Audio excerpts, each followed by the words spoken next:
Well, it's back to school time, and even high school and college students are gearing up for the upcoming semester, and they're getting required items and budgeting for other living expenses. But the current economy has many young people turning to credit cards, shady job offers, and even potential scholarship scams. Well, here to help us sort through all that confusion is Jason Meza with the Better Business Bureau of San Antonio.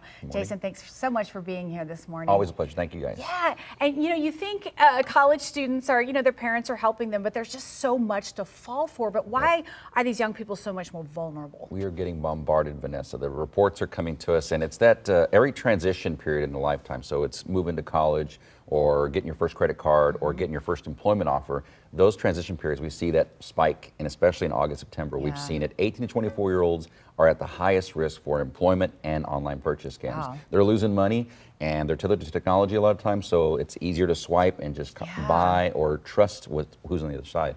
It's dangerous. And so many young people are just so focused on social media all the time. It's easy to fall for those scams. But I would even think that younger people with so much knowledge of social media would be able to red flag that right away. Senior consumers are a little bit, they've been there, done that, and they can kind of sniff out when something doesn't feel right, the gut doesn't tell them. Our younger students haven't crossed that bridge yet, and so they are more willing to trust or more trusting to technology.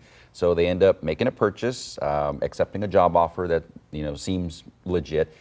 Again, that same adage comes around. If it sounds too good to be true, it more than likely is a fraud or a scam attempt. And I want to go back to the credit cards because we've all been there, me including. You're young, you have your first credit card, and it just seems like the money is just flowing in.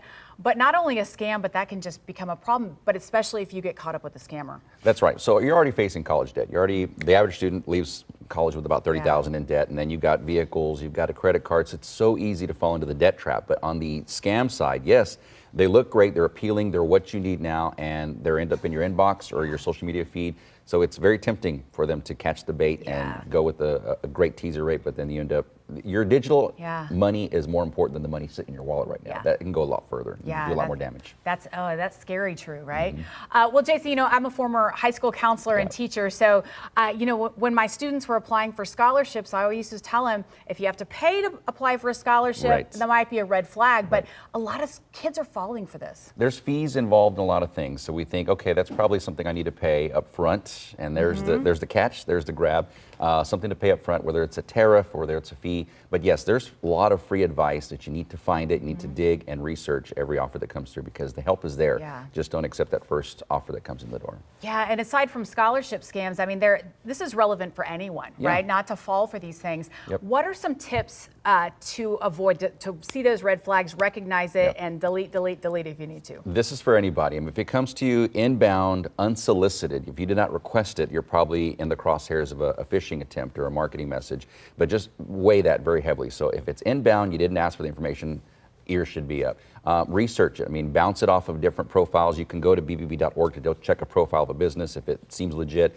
And then just at the end of the day, use a credit card, use a secure method of payment because it's very easy to lose money when it's tethered to a Cash App or a virtual wallet. It's easy to pay, but it's also easy to lose that money quick. Yeah, and we're almost out of time, but that's what I was going to ask you because so many of us, including our younger generation, use that Venmo, the Cash App. Why is that such an issue right now? Well, it should be for friends and family only. Those those you've encountered, use those methods. But again, it's easier because it's a one-way phishing line to your bank account. Once it gets pulled, they can keep tugging until you're out. That is so scary. Well, Jason, you have many tips on your website about other things that are happening. Tell us how to reach you, and if you have a claim or you feel like you've been a victim, how do they reach out to you? We want the feedback. We survive in consumer feedback, good and bad. bbb.org, bbb.org. We've got the back to school headquarters up. Anything that you're shopping for, anything you've encountered, let us know what you see. Yeah, because your testimonials make us smarter in the end and avoid those crooks out there. That is truth. All right, Jason. Well, thanks so much for joining us. Thank you, Vanessa. Once again, everything posted on a website, a wealth of information.